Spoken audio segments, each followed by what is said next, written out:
আর ঠিক তখনই নামল বৃষ্টি, কিন্তু কেউ থামেনি, না পুরোহিত না ভক্ত। গঙ্গার ধারে ভিজে গিয়েও চলল প্রদীপ, মন্ত্র ও প্রার্থনা। হরে কৃষ্ণ বন্ধুরা, আজ আমি চলে এসেছি নবদ্বীপের ঐতিহাসিক রানীঘাটে। গঙ্গা মায়ের আরতির সেই অদ্ভুত পবিত্র সন্ধ্যা আপনাদের সঙ্গে ভাগ করে নিতে। বিকেলের আলোটা ধীরে ধীরে মিলিয়ে যাচ্ছে মেঘের আঁচলে। তখন গঙ্গার ধারে এক অপার্থিব নীল আকাশে ধরা দিচ্ছে। আশেপাশে তখন অনেক ভক্তের উপস্থিত, কেউ প্রদীপ হাতে, কেউ মন দিয়ে প্রার্থনায়, কেউ বা শুরুতেই তাকিয়ে আছে মায়ের দিকে নীরব শ্রদ্ধায়। এরপর শুরু হলো মা গঙ্গার আরতি। ঘণ্টা, শঙ্খ আর উলুধ্বনিতে যেন আকাশ বাতাস কেঁপে উঠল। পুরোহিতেরা সুশৃঙ্খলভাবে প্রদীপ জ্বালিয়ে গঙ্গা দেবীর বর্ণনা শুরু করলেন। মনে হচ্ছিল যেন দেবতারা নেমে এসেছে মর্তে।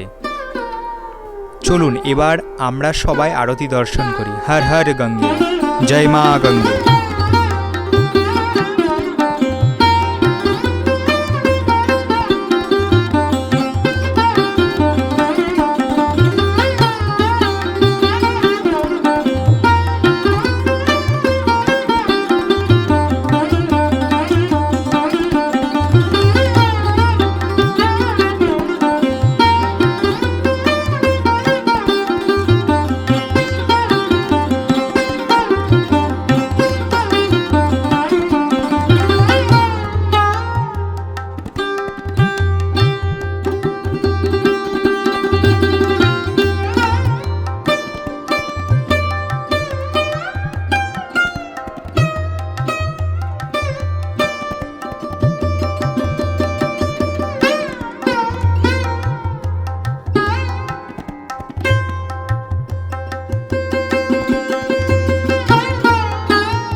আর ঠিক তখনই শুরু হলো বৃষ্টি।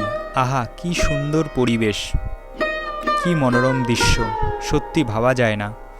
এখানে না আসলে বুঝতে পারতাম না। কিন্তু অবাক করার বিষয়, বৃষ্টি কারো ভক্তিকে একটুও দমাতে পারেনি। পুরোহিতদের হাত থামল না, প্রদীপ চলল, শঙ্খ বাজল, আরতিও চলতেই থাকলো। ভক্তরা কেউ ভিজে গিয়েও দাঁড়িয়ে, তাদের চোখে শুধু একটাই দর্শন, মা গঙ্গা। সেই মুহূর্তটা আমি কিছু বুঝে উঠতে পারছিলাম না, শুধু ক্যামেরায় তুলে ধরে রেখেছিলাম। মনে হচ্ছিল এই দৃশ্য শুধু চোখে দেখার নয়, এটা অনুভব করার জন্য।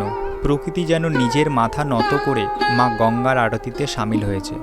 সেই বর্ষণ, সেই আলো, সেই প্রার্থনার মুহূর্ত, সব কিছু মিলিয়ে আমি ধন্য। আর এই অপূর্ব অনুভবটাই আমি আপনাদের সামনে তুলে ধরার চেষ্টা করেছি। বন্ধুরা, এমন যদি কখনো অনুভব হয়ে থাকে যেখানে প্রকৃতি, ঈশ্বর আর মন একসাথে গলে যায় ভক্তির স্রোতে, তাহলে জানাবেন অবশ্যই। ভিডিওটি ভালো লাগলে লাইক দিয়ে ভক্তদের সঙ্গে শেয়ার করুন, আর অবশ্যই সাবস্ক্রাইব করুন আমাদের এই চ্যানেল ব্লগ অফ ভক্তি, কারণ এখানে ভক্তিই আমাদের একমাত্র পথ। জয় মা গঙ্গা।